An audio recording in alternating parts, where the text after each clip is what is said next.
Mengenakan daster bahkan membawa barang dagangan sayur mayur, puluhan emak-emak berunjuk rasa di depan kantor Gubernur Kalimantan Timur, Kota Samarinda. Emak-emak mengeluhkan mahalnya harga buku paket yang disediakan sekolah. Sementara mereka diwajibkan membeli buku paket di sekolah. Akibatnya muncul dugaan ada upaya pungutan liar di sekolah. Mereka membentangkan poster berisi tuntutan dan keluhan, diantaranya bertuliskan, diceraikan suami gara-gara minta uang untuk beli buku sekolah. Negara kita sebenarnya bukan cuma kita aja, ada banyak. Cuma memang sudah mendapatkan intimidasi dari setiap sekolah. Yang katanya kalau masuk media muka kalian saya lihat-lihat, saya tandain anaknya dikeluarkan. Mana? Ada tetap pungutan biaya pendaftaran ada. Di setiap sekolah ada walaupun tidak semua sekolah. Tapi masih ada banyak sekolah yang melakukan tindakan-tindakan pungli seperti itu, dugaan pungli. Selanjutnya yang kedua mengenai tentang buku wajib paket. Hari ini tidak ada sama sekali. Sampai dengan hari ini banyak sekali mama yang merintis gara-gara kepusingan cari buku wajib yang benar-benar harganya di luar nurul. Para pengunjuk rasa berharap pemerintah provinsi dan kabupaten kota memberikan solusi terkait keluhan ini. Menurut emak-emak ini, sekolah negeri memiliki biaya tersendiri untuk penyediaan buku bagi para murid, terutama dana bos bagi anak kurang mampu. Mereka berharap penggunaan dana bos diungkap transparan agar jelas kemana dana tersebut digunakan. Dari Samarinda, Kalimantan Timur, Ardi Wirya, iNews melaporkan. Ratusan massa dari Kecamatan Pujut, Lombok Tengah menggelar unjuk rasa di kantor Bupati Lombok Tengah, Nusa Tenggara Barat. Mereka menuntut pemerintah daerah segera menetapkan batas bangunan di sepadan pantai lantaran dinilai merugikan masyarakat setempat. Meski dihalau petugas kepolisian, massa terus memaksa masuk hingga merusak gerbang kantor Bupati. Bentrok pun tidak terelakkan antara massa pengunjuk rasa dan aparat kepolisian. Tidak hanya itu, massa yang meminta bertemu Bupati juga memaksa masuk ke gedung kantor hingga bentrokan pun kembali pecah. Dengan sepadan pantai dan anak terlantar. Yang mudah-mudahan besoknya ada hasil. Karena besok juga akan ada PPN, ada DPR juga, ada Pak Sekda dan masyarakat lainnya juga akan hadir. Menanggapi tuntutan warga, Pemda Lombok Tengah berjanji akan melakukan koordinasi dengan legislator dan badan pertanahan untuk membahas dan mencari solusi keinginan warga. Nah, ikut terlibatan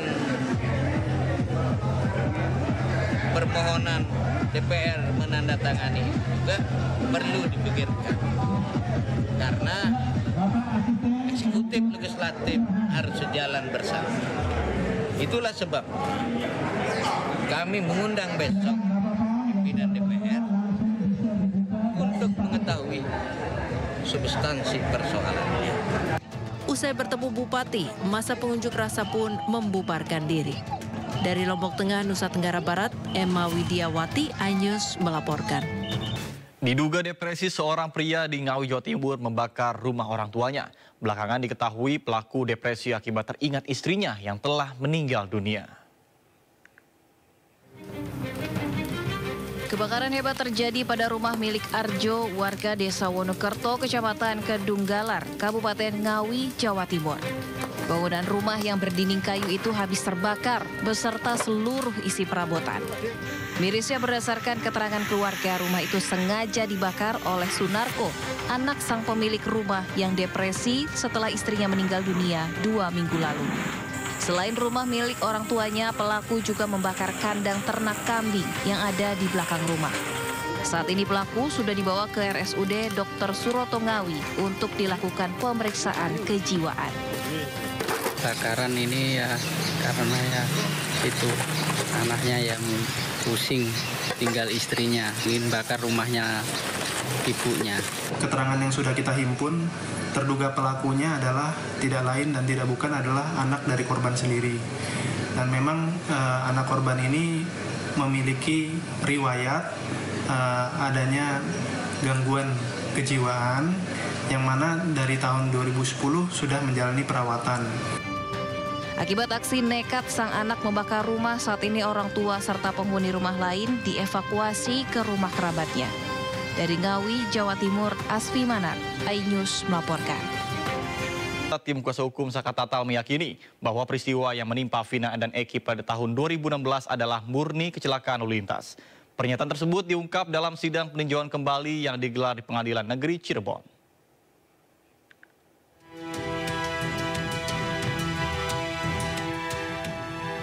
Mantan terpidana kasus pembunuhan Vina, Saka Tatal, menjalani sidang peninjauan kembali secara perdana Rabu siang. Sidang digelar di Pengadilan Negeri Cirebon mulai pukul 10 pagi dengan agenda pembacaan memori peninjauan kembali. Sebanyak 20 pengacara Saka Tatal hadir di dalam persidangan untuk membacakan memori PK secara bergantian. Pada kesimpulannya, dalam memori PK tersebut, tim kuasa hukum Saka Tatal berkesimpulan bahwa meninggalnya Vina dan Eki pada 2016 bukan karena pembunuhan. Kita telah berhasil dengan tenang dan aman, damai, Kota Cirebon membacakan memori peninjauan kembali. Dan hari ini jelas kesimpulan sidangnya bahwa kematian ini bukan karena pembunuhan atau pemerkosaan, tapi murni karena kecelakaan sesuai dengan olah TKP pertama di Polsek Talun. Demikian itu kesimpulan kita. Ya, mudah-mudahan kita tunggu jawaban daripada jaksa. Menurut tim kuasa hukum, sidang akan kembali dilanjutkan hari Jumat yang akan datang. Dari Cirebon, Jawa Barat, Faisal Rinaldi, Seto Pratomo, iNews melaporkan. Sementara itu, tim kuasa hukum Saka Tatal membawa 13 bukti baru atau novum dalam sidang perdana peninjauan kembali. Sidang berikutnya akan dilakukan pada tanggal 26 Juli dengan agenda mendengarkan jawaban dari termohon.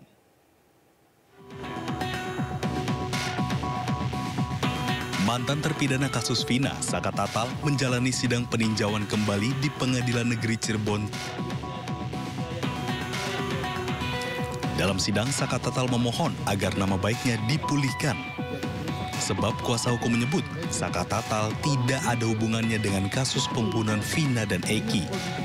Kuasa hukum pun menyampaikan sejumlah alat bukti baru, salah satunya terkait penghapusan 2 buronan dalam kasus Vina. Dihapusnya DPO artinya perbuatan pasal 340 KUHP tidak pernah ada. Novum ini diketahui oleh Saudara Selis pada bulan Mei 2024. Dalam sidang perdana peninjauan kembali, tim kuasa hukum menyampaikan 13 novum. Sidang akan dilanjutkan pada Jumat 28 Juli 2024. Pihak Saka Tatal mengaku memiliki novum atau bukti baru untuk menghadapi sidang PK. Bukti baru ini diyakini tim kuasa hukum Saka Tatal akan menjadi pertimbangan hakim dalam membebaskan Saka Tatal dari keterlibatan kasus pembunuhan Vina dan Eki. Dan berikut sejumlah bukti baru yang dimiliki oleh tim kuasa hukum Saka Tatal. Tidak ada luka tusuk pada jenazah Eki, yakni foto pada jasad Eki tidak menunjukkan adanya bekas luka tusuk akibat samurai atau benda tajam lain.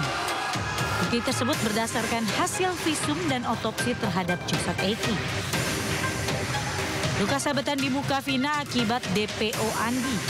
Foto jasad Vina menjelaskan jika luka di wajah Vina akibat sabetan samurai oleh salah satu DPO atas nama Andi.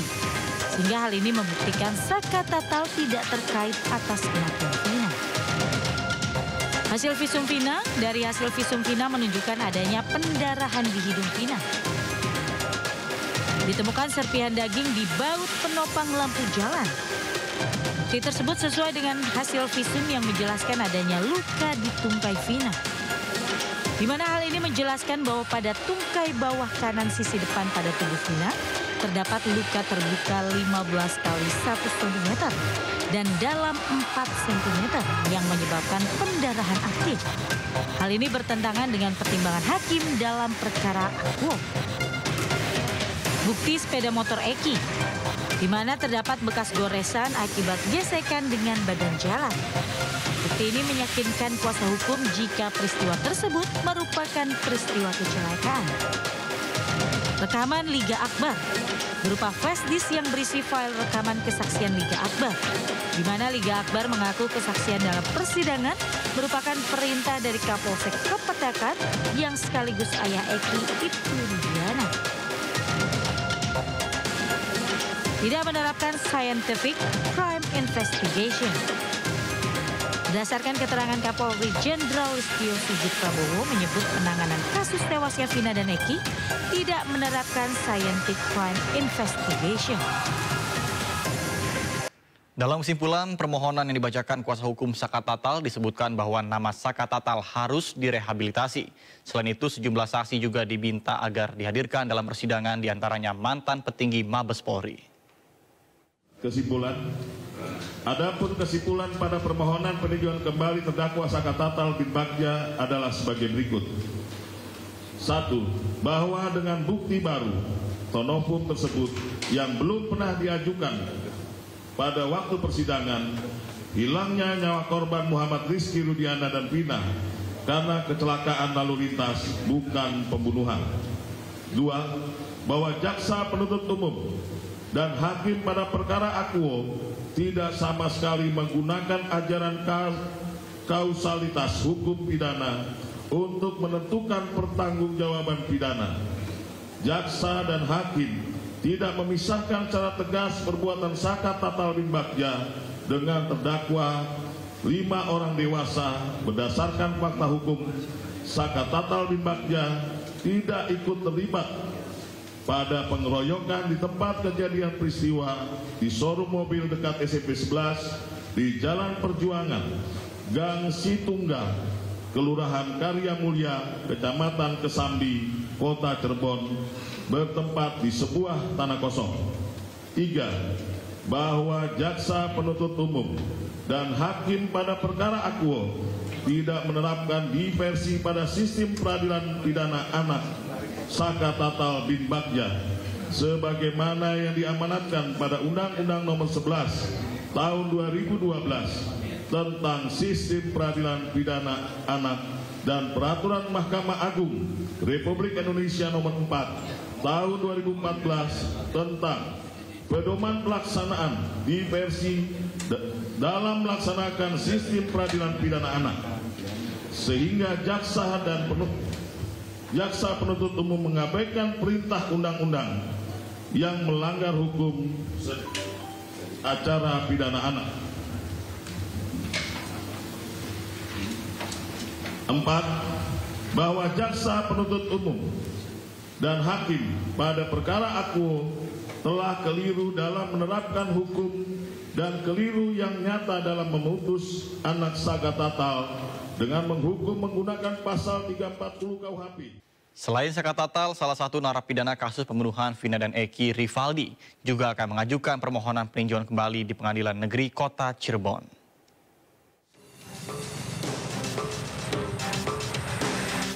Kuasa hukum Rivaldi, salah satu tersangka kasus pembunuhan Vina dan Eki, akan mengajukan permohonan peninjauan kembali. Rivaldi merupakan terpidana yang dihukum seumur hidup. Dalam pengajuan peninjauan kembali, tim kuasa hukum terpidana meyakini bahwa Rivaldi bukan merupakan tersangka serta bernama Andika. Untuk pengajuan PK-nya Rivaldi sudah kami siapkan, lebih kepada penamaan ya, dalam artian dari awal kita sidang, dari eksepsi, pembelaan dan segala macam banding maupun kasasi, kami tetap pada pedoman bahwa Rivaldi bukan tidak bisa disangkutkan dalam kasus Vina. Kenapa? Karena dalam BAP yang diberikan oleh Rudiana maupun saksi mahkota yang 6 lainnya itu selalu menyebutkan nama Andika. Rivaldi bukanlah Andika. Pada saat persidangan awal itu kan selalu semuanya mengikuti BAP. Berarti kalau semuanya beralasan dari BAP bahwa si Rivaldi bukanlah Andika. Kuasa hukum Rivaldi juga akan mengajukan novum baru terkait penyamaan nama dari Rivaldi dengan Andika. Rencana pengajuan PK Rivaldi di Pengadilan Negeri Kota Cirebon ini akan dilakukan dalam waktu dekat. Pihaknya yakin bahwa Rivaldi tidak ikut terlibat dalam kasus pembunuhan Vina dan Eki tahun 2016 silam. Dari Cirebon, Jawa Barat, Toy Iskandar, iNews melaporkan. Dede, salah satu saksi kunci kasus pembunuhan Vina dan Eki, memberikan skenario kesaksian palsu yang diatur oleh ayah Eki, Ibtu Rudiana. Sebelumnya dalam program Rakyat Bersuara bersama dengan Aiman Wicaksono, salah satu saksi Liga Akbar juga mengaku bahwa memberikan kesaksian pada 2016 atas arahan Aep dan Ibtu Rudiana. Ditelepon dengan Aep, Pak. Ditelepon oleh Aep. Kamu diajak ke kantor polisi. Ya. Waktu kamu diajak ke kantor polisi, kamu tahu tujuannya untuk apa? Belum tahu, Pak. Saya nanyanya pas sudah masuk ke Polres, Pak, di dalam. Apa katanya waktu kamu diajak ke kantor polisi? Ya, saya tanya pas di dalam, mau ngapain di sini? Buat jadi saksi anaknya Pak Rudiana. Enggak, sebelum.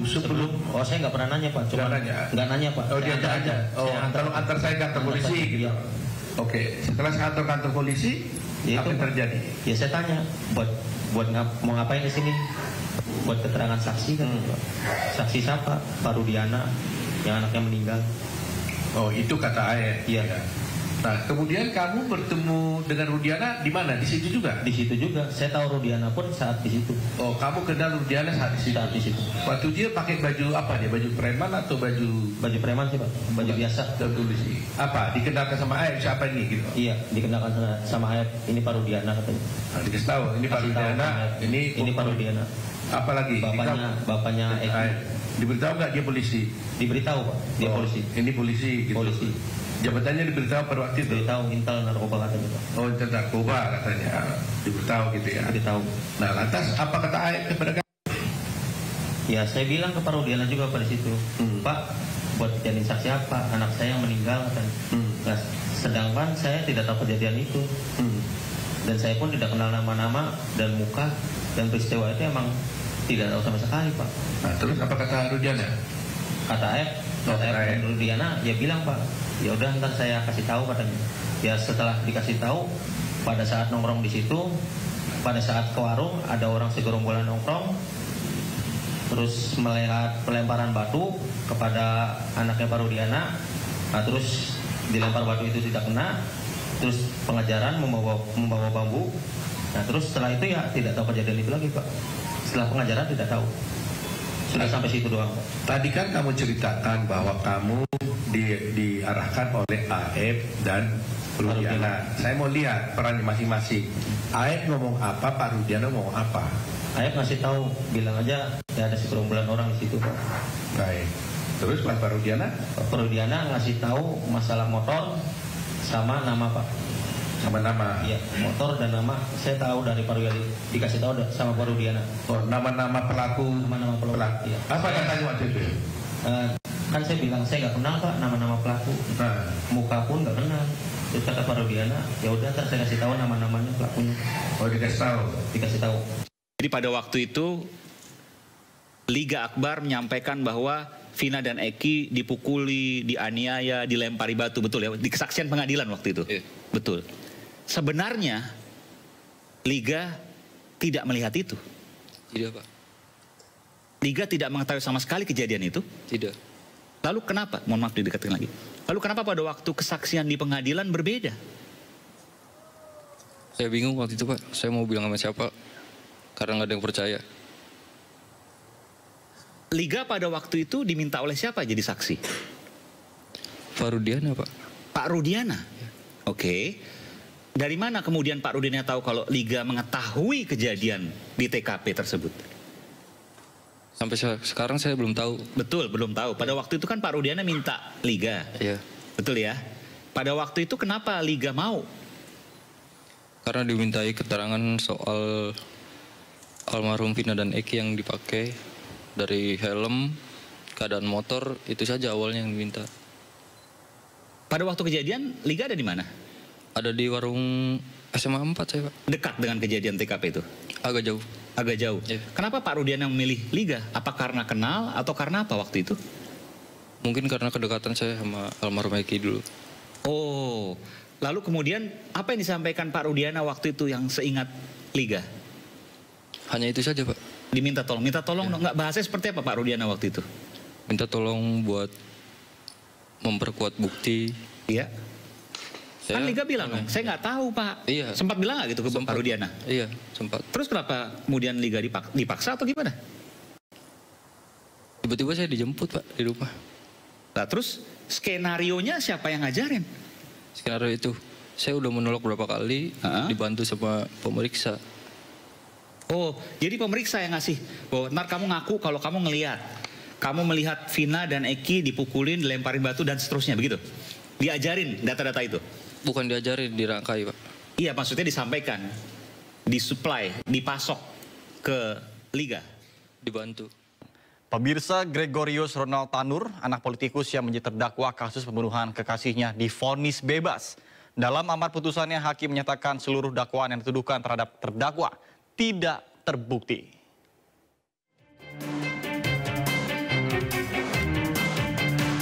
Gregorius Ronald Tanur, anak mantan anggota DPR RI yang menjadi terdakwa kasus pembunuhan kekasihnya Dini Sera Afriyanti, divonis bebas. Dalam amar putusan majelis hakim yang diketuai oleh Erin Tuah Damanik, membebaskan terdakwa atas segala dakwaan dari jaksa penuntut umum karena dianggap tidak terbukti secara sah dan meyakinkan bersalah melakukan pembunuhan. Sah dan meyakinkan bersalah melakukan tindak pidana sebagaimana didakwakan dalam dakwaan pertama pasal 338 KUHP atau kedua pasal 351 ayat 3 KUHP atau ketiga ke 1 pasal 359 KUHP dan kedua pasal 351 ayat 1 KUHP.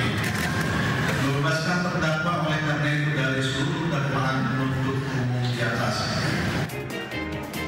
Mendengar putusan dari hakim, jaksa penuntut umum mengaku pikir-pikir untuk melakukan upaya hukum lanjutan atas putusan tersebut. Sementara Gregorius Ronald Tanur menyatakan dirinya bersyukur atas putusan hakim. Sekarang bebas. Tidak apa-apa, yang penting Tuhan yang buktikan. Yang penting Tuhan yang buktikan yang benar. Terima kasih. Semua saya serahkan pada kuasa hukum aja. Sebelumnya, Gregorius Ronald Tanur dipidanakan setelah diduga melakukan pembunuhan dan penganiayaan terhadap kekasihnya Dini Sera Afriyanti di basement Mall Landmark, Surabaya. Atas peristiwa tersebut, jaksa menuntut Gregorius Ronald Tanur dengan ancaman hukuman 12 tahun penjara. Namun dalam persidangan, hakim menyatakan seluruh dakwaan jaksa penuntut umum terkait pembunuhan dan penganiayaan yang dituduhkan terhadap terdakwa tidak terbukti. Dari Surabaya, Jawa Timur, Hari Tambayong, iNews melaporkan. Lantas bagaimana tanggapan pihak keluarga korban atas vonis bebas Gregorius Ronald Tanur? Dan sudah bergabung bersama kami melalui Zoom, yakni ada Bung Dimas Y. Mahura, selaku kuasa hukum keluarga korban Dini Sera Afriyanti alias Dini. Baik, selamat siang Bang. Gimana kabarnya Bang? Sehat? Assalamualaikum warahmatullahi wabarakatuh. Sehat, terima kasih. Baik. Bang, bagaimana nih kronologi munculnya vonis bebas Ronald Tanur dalam kasus penganiayaan hingga menewaskan Andini? Ya, sebelumnya kami mewakili keluarga korban dari tim kuasa hukum mengucapkan keprihatinan yang sangat mendalam, berduka cita atas matinya keadilan di Republik ini. Itu Mas. Kalau terkait dengan kronologis yang ada tentang putusan bebas ini, kami mengikuti jalannya persidangan sangat kecewa ya dengan apa yang dilakukan oleh hakim. Karena kita ketahui fakta-fakta dalam persidangan sudah ditunjukkan semuanya, bukti-bukti dan saksi-saksi yang mengarah pada adanya tindakan pembunuhan terhadap almarhum Dini Sera Afriyanti. Namun anehnya majelis hakim yang menurut saya dengan pendapat pribadinya sendiri memutuskan bebas dan bukti-bukti tersebut dianggap tidak ada atau tidak berkekuatan hukum. Ini sangat lucu dan sangat ironis dan menurut saya majelis hakim saat ini sedang kehilangan hati nuraninya sebagai seorang. Baik, kemudian bagaimana bisa dari tuntutan 12 tahun penjara sebelumnya menjadi bebas? Apakah ada mungkin keterkaitan dengan jabatan yang dimiliki oleh keluarganya atau ayahnya? Ya, saat ini tim kami masih melakukan serangkaian pengumpulan bukti-bukti maupun investigasi untuk menyusun laporan baik kepada majelis hakim yang memeriksa perkara ini. Jadi kami akan melaporkan kepada Badan Pengawasan Hakim, artinya Bawas di Mahkamah Agung dan juga Komisi Yudisial untuk melakukan pemeriksaan terhadap hakim ini.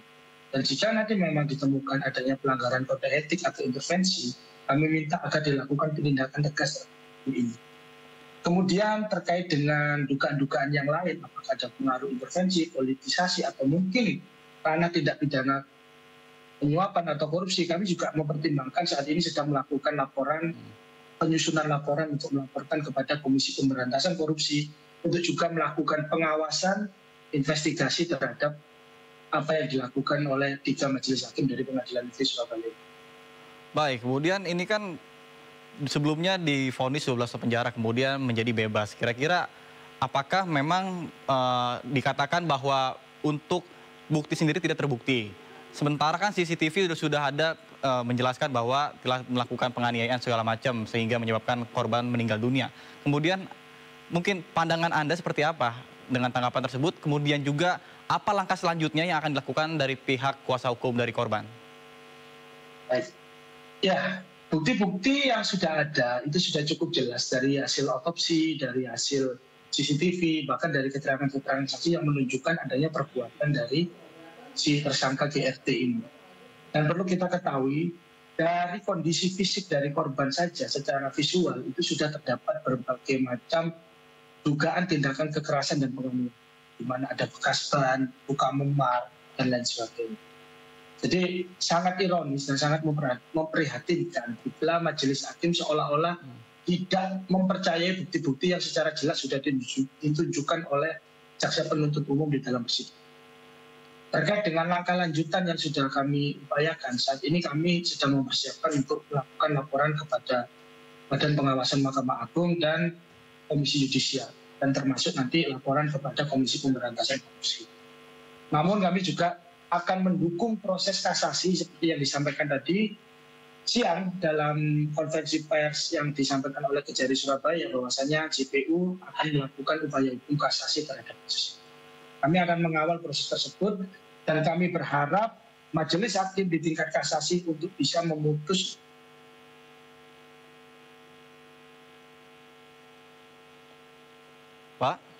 Pak, mungkin bisa dengar suara, bisa diulang kembali? Ya. Tadi sempat terputus koneksinya. Ya, kami minta agar hakim yang memeriksa nanti di tingkat kasasi untuk objektif, untuk memperhatikan alat-alat bukti yang sudah disampaikan oleh JPU dan memutus adil-adilnya dengan melindungi hak-hak dari korban yang almarhum. Baik Pak, mungkin bisa diulang kembali karena suaranya sempat terputus, mungkin ada gangguan sinyal seperti itu. Coba mungkin boleh diulang kembali. Ya, jadi terkait dengan langkah hukum yang akan dilakukan tim kuasa hukum, saat ini kami sudah menyusun laporan untuk melaporkan 3 majelis hakim ini kepada Badan Pengawasan Mahkamah Agung dan juga Komisi Yudisial. Dan kemudian juga kami akan mendukung langkah dari Jaksa Penuntut Umum dari Kejari Surabaya untuk melakukan kasasi. Dan kami berharap dalam proses kasasi nanti hakim yang memeriksa perkara ini untuk dapat memutus secara objektif berdasarkan alat bukti yang ada dengan seadil-adilnya memperhatikan hak-hak dari korban almarhum Juni Serafianti. Baik, terima kasih banyak Mas Dimas atas informasi dan waktunya telah bergabung bersama kami di Sindo Siang. Semoga kasus ini bisa segera terbuka secara terang benderang sehingga tidak menimbulkan persepsi negatif dari masyarakat. Terima kasih. Ya, terima kasih. Assalamualaikum warahmatullahi wabarakatuh. Sidang gugatan perlawanan eksekusi rumah cacat hukum di Pengadilan Negeri Jakarta Barat ditunda. Penundaan tersebut pun dikarenakan pihak tergugat tidak hadir dalam persidangan.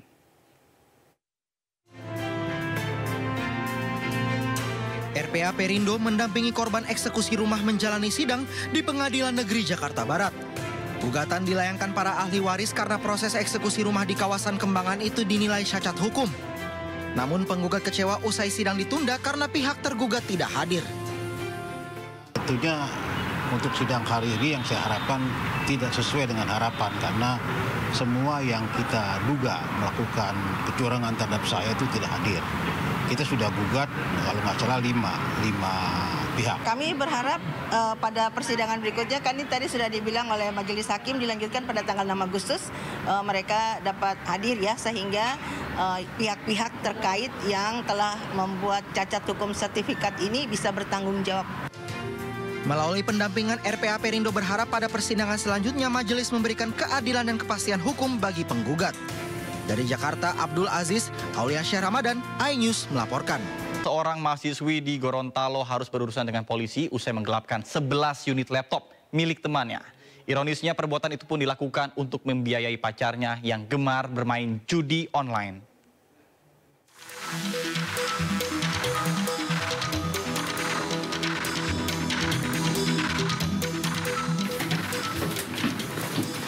NNP hanya bisa pasrah saat diboyong petugas Polresta Gorontalo Kota usai ditetapkan sebagai tersangka atas kasus penggelapan 11 unit laptop.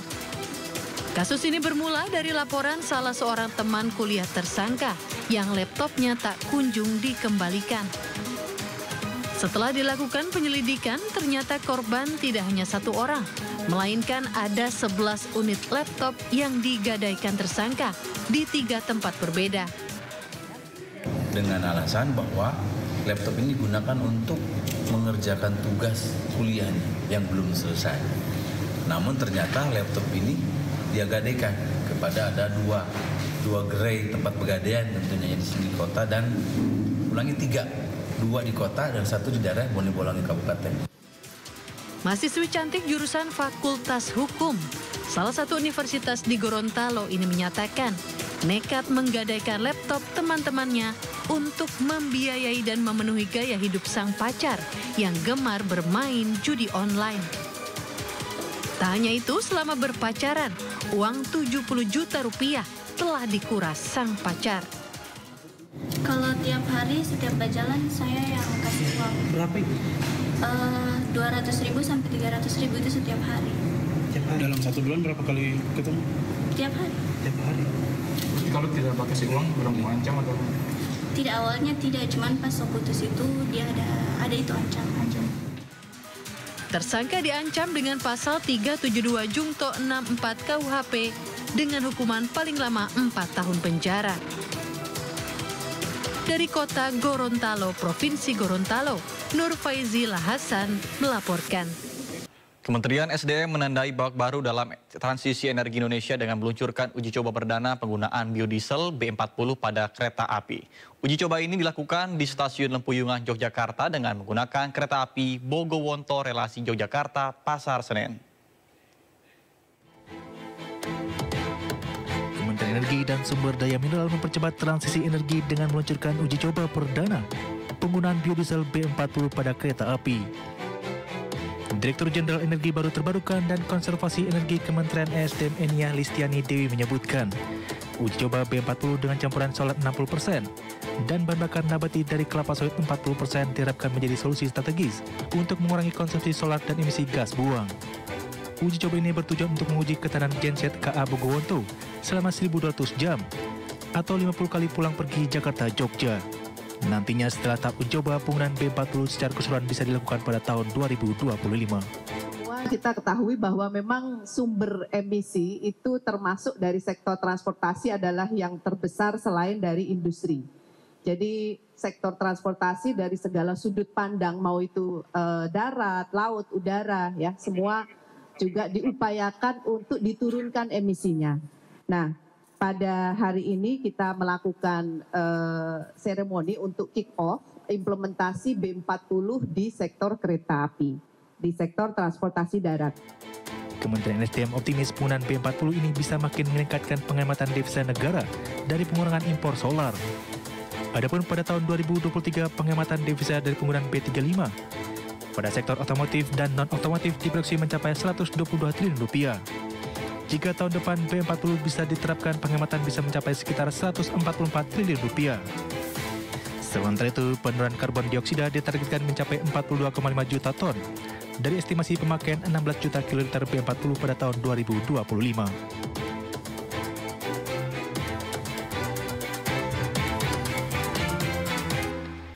Presiden Joko Widodo dan Ibu Negara Iriana Joko Widodo menghadiri Hari Kebaya Nasional di Istora Senayan, Jakarta. Ribuan perempuan ikut berpartisipasi dalam peringatan Hari Kebaya pertama kalinya yang bertujuan untuk melestarikan kebaya sebagai budaya dan warisan Indonesia.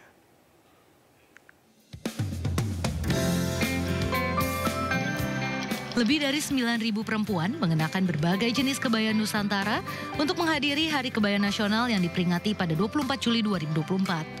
Presiden Joko Widodo dan Ibu Negara Iriana Joko Widodo turut hadir dalam perayaan Hari Kebaya Nasional yang diselenggarakan oleh Kongres Wanita Indonesia atau KOWANI ini. Presiden Jokowi mengenakan batik coklat sedangkan Ibu Negara tampil anggun dengan mengenakan kebaya biru lengkap dengan kain batik dan rias sanggul. Hari Batik Nasional tahun ini merupakan yang pertama kali usai ditetapkan dalam putusan Presiden nomor 19 tahun 2023 tentang Hari Kebaya Nasional. Acara ini dimeriahkan dengan peragaan busana kebaya yang dikenakan oleh tokoh-tokoh perempuan tanah air. Selain itu, 5 penyanyi perempuan yaitu ada Andin, Yuni Syara, Nina Taman, Iga Mawarni, dan Rika Ruslan tampil bernyanyi serta kompak mengenakan kebaya kutu bercorak bunga warna-warni. Ketua Umum KOANI Giwo Rubianto Wiyogo berharap kebaya bisa mengangkat semangat perempuan Indonesia melalui budaya busana dan mengajak para perempuan menjadi agen perubahan dalam ekonomi dengan mengenakan kebaya yang menjadi simbol kesetaraan. Momentum bersejarah bagi seluruh perempuan Indonesia, bukan hanya di Istora Senayan, tetapi di seluruh Nusantara. Tadi kami melihat melalui Zoom, ada dari Sulawesi, ada dari Sumatera, ada dari Papua, sebagian melaksanakan Hari Kebaya Nasional. Tahun yang lalu, di sini diselenggarakan Kongres Wanita Indonesia yang ke-10. Semuanya mengenakan kebaya. Dengan peringatan ini, perempuan Indonesia diharapkan terus melestarikan kebaya sebagai warisan budaya nasional yang telah didaftarkan sebagai warisan tak benda UNESCO bersama 4 negara lainnya yakni Malaysia, Singapura, Brunei Darussalam, dan Thailand. Dari Jakarta, Muhammad Zulhilmi, Bagus Prastia melaporkan. Ribuan wanita mengikuti parade 1000 wanita berkebaya di Taman Wisata Candi Borobudur, Magelang, Jawa Tengah. Kegiatan ini juga diikuti warga negara asing yang mengenakan kebaya lengkap dengan kain batik.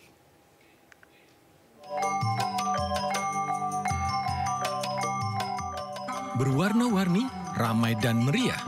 Inilah suasana peringatan Hari Kebaya Nasional di Kompleks Candi Borobudur, Magelang, Jawa Tengah. Ribuan orang memadati lingkungan candi mengenakan kebaya dan pakaian tradisional. Taman Wisata Candi Borobudur mengadakan kegiatan parade 1000 wanita berkebaya. Tak hanya wanita dewasa, anak-anak usia dini pun tak mau ketinggalan. Satu lagi kejutan dalam Hari Kebaya Nasional di Candi Borobudur, keberadaan sejumlah warga negara asing yang mengenakan pakaian kebaya lengkap dengan kain batik tradisional.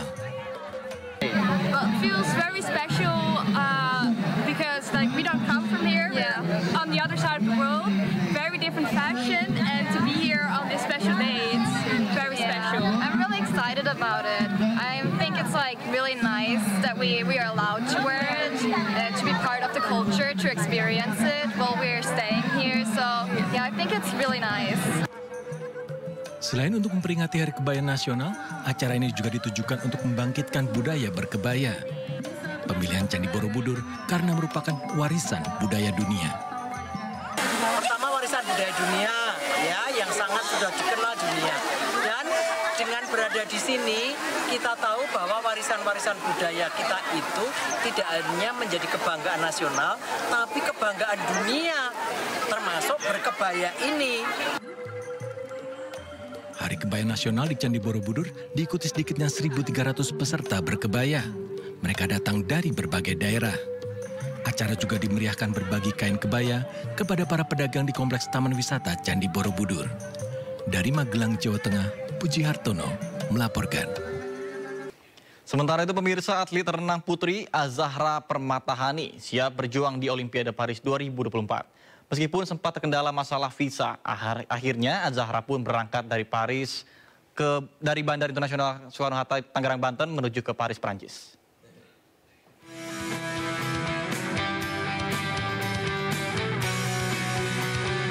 Di antar kedua orang tuanya, atlet renang putri Indonesia Azahra Permatahani akhirnya berangkat ke Paris, Prancis melalui Bandara Soekarno-Hatta, Tangerang, Banten. Azahra Permatahani dan Joy Aditya Wijaya Kurniawan menjadi 2 perenang Indonesia yang akan berlaga di Olimpiade Paris 2024. Keduanya dijadwalkan berangkat ke Paris pada Selasa, namun terkendala visa membuat perjalanan mereka tertunda sehari. Azahra menjelaskan jika nomor visa miliknya sempat telat keluar lantaran ada masalah perihal akreditasi. Menurut Azahra, permasalahan ini tidak menjadi penghambat. Ia ingin tetap fokus untuk bertanding di ajang bergengsi Olimpiade Paris 2024. Kemarin sempat ada khawatir dikit, tapi kan itu semua sudah teratasi dan sudah selesai. Jadi Jadi kita harus fokus lagi ke perlombaan nanti di Paris 2024. Jadi insya Allah siap. Persiapan sejauh ini sudah sangat baik banget sih. Udah dari latihan sudah di program khusus untuk menuju Olimpiade Paris. Dari pihak pelatih juga selalu mendukung dan memberikan saran-saran. Jadi sampai detik ini latihan lancar dan insya Allah siap untuk Paris 2024. Azahra Permatahani berangkat ke Paris dengan sejumlah catatan prestasi membanggakan. Di Olimpiade Paris 2024, ia akan berlaga di nomor medley 200 meter. Sebelumnya, Joy Aditya Wijaya, perenang putra Indonesia, akan turun di nomor 100 meter gaya kupu-kupu. Ia lebih dulu berangkat menuju pemusatan latihan sebelum masuk ke Atlet Village. Dari Tangerang, Banten, Hasnugara, iNews melaporkan.